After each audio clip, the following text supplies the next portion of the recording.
Hey, it's Rebecca, and you are listening to Resilient by Design. Today I want to talk about decorating because a lot of you are hesitant to call yourselves a decorator.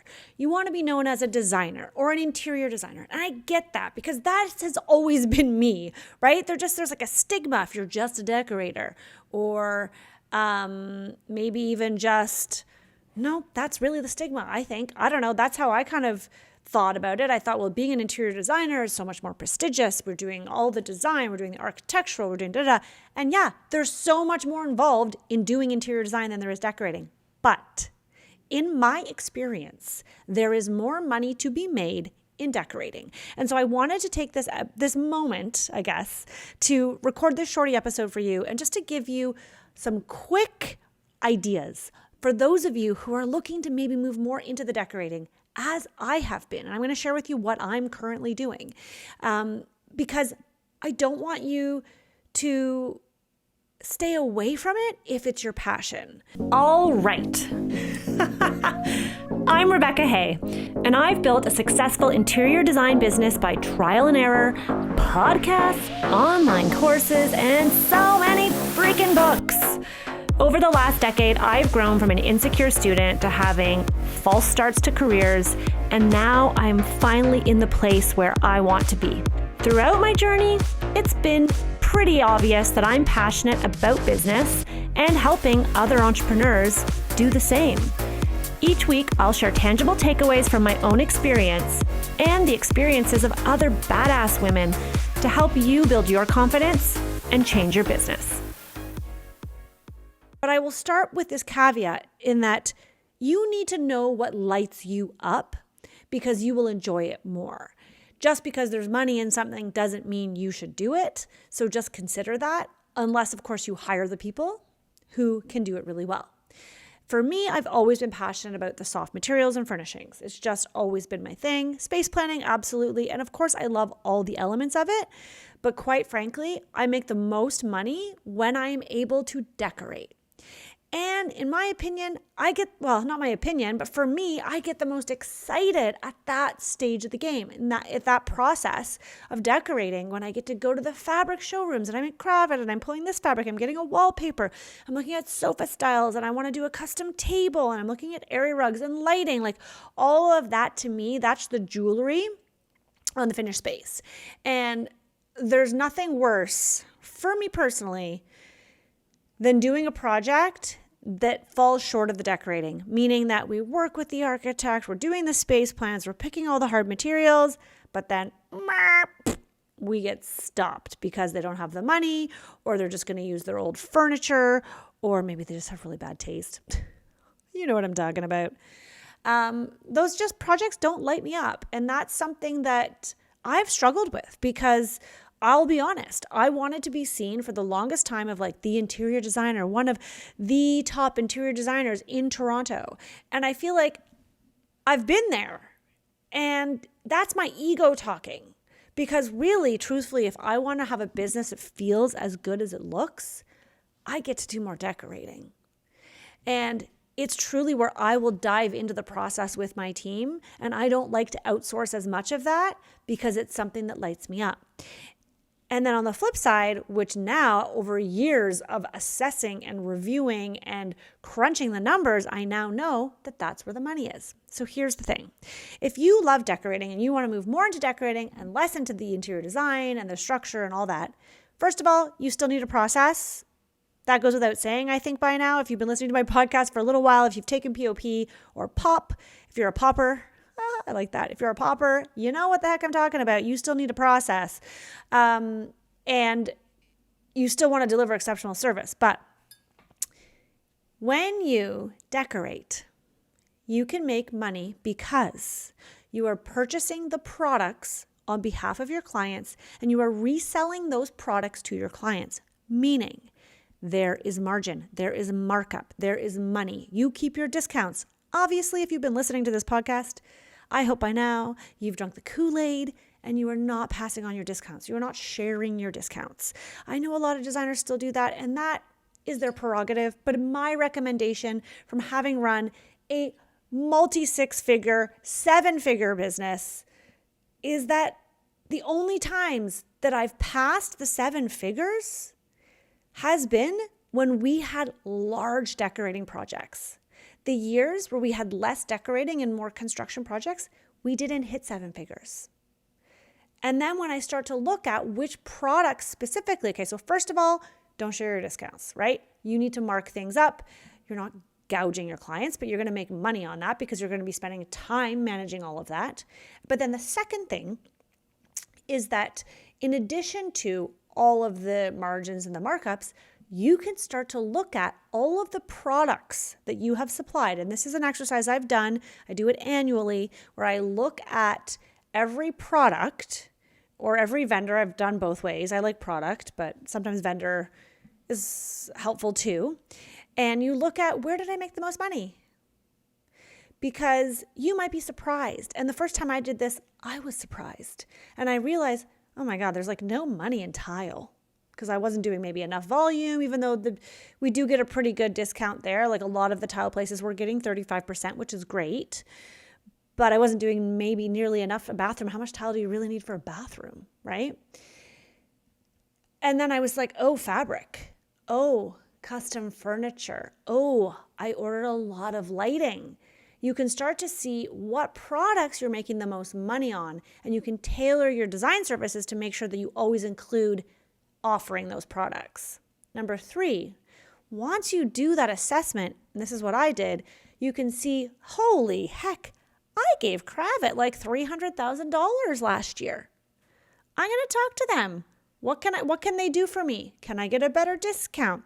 Maybe that's a bad example. They're a pretty big corporation, but smaller vendors, like a lighting vendor. I had big projects that ran through this lighting vendor, and I went to them and I said, listen, can we get an extended discount? Because we're bringing a lot of money. Not everyone's going to say yes, but it gives you a bit of leverage. And so there's an opportunity for you to make more money on the products. The problem with interior design services and just making money on your fees and not reselling products, and I know a lot of people are nervous to do that and you're scared to do that, which is why you need the markup, because it's going to help you when things go awry and you need to replace something, because ultimately that's just the cost of doing business, is that I feel that you would need to disproportionately charge for your time and your fees to make up for the lack of discounts on your products, the lack of products you're selling or margin you're making. So for me, yes, I want to charge design fees, but there at some point, depending on your client, there might be a limit to what they see the value in the fee, but they're going to purchase a ton of product. Why do you think Studio McGee has moved more into McGee & Co? Why do you think Restoration Hardware has designers there so that you can go and just buy all the furniture from them? The money is in the furnishings. And I just want to put in a caveat here, because as an environmentalist at heart, this doesn't mean that we need to consume and buy products unnecessarily. There are lots of opportunities to buy vintage. You can go to Round Top. I'm dying to go to Round Top and source antiques. You can do consignment stores. There's lots of great ways to repurpose furniture, and you can still make money on all of that. But all that to say that you can make money doing something that you really love. And if you're listening to this right now and you're like, ugh, I hate decorating, how annoying, this episode's not for you. So just move on to the next one. That's fine. So I said I was going to talk about what I'm doing.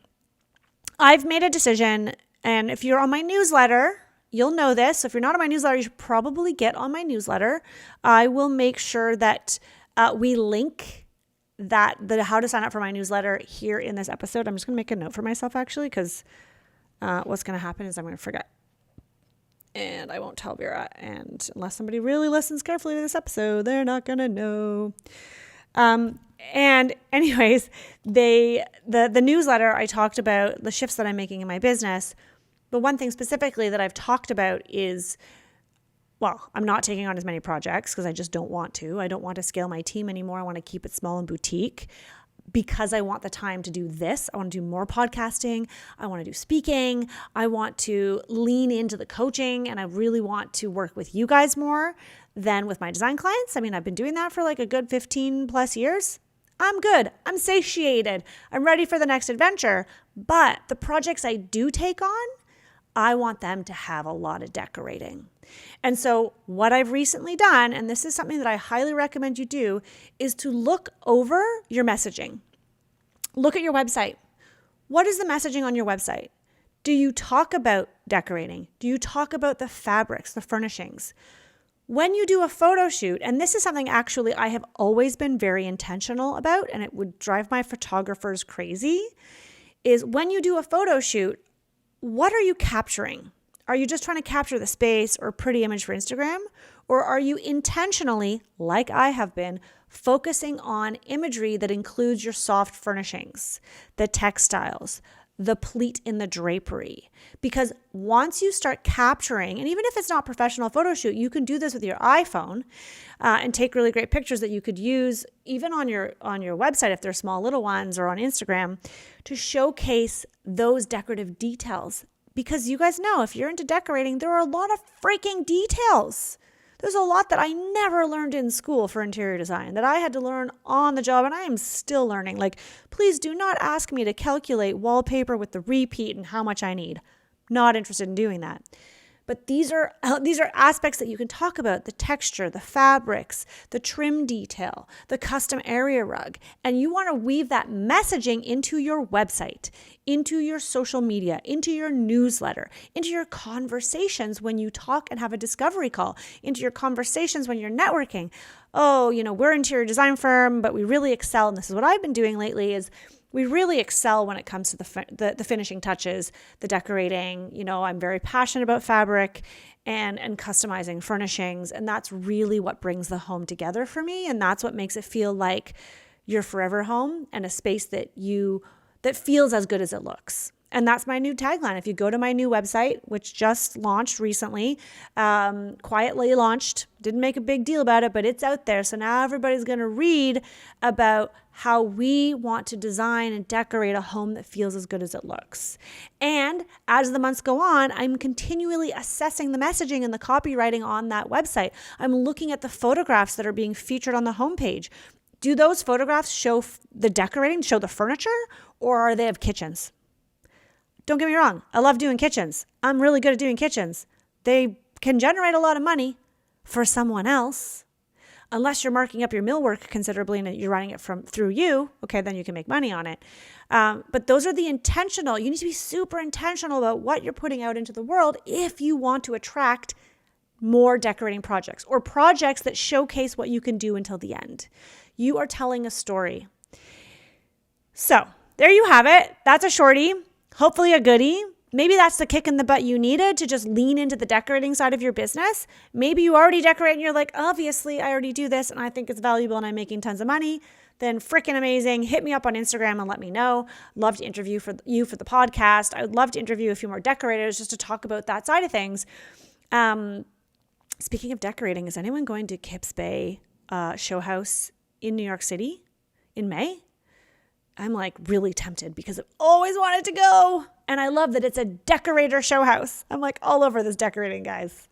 Anyways, I hope you guys enjoyed that episode. Let me know. And that's it. I'll see you soon.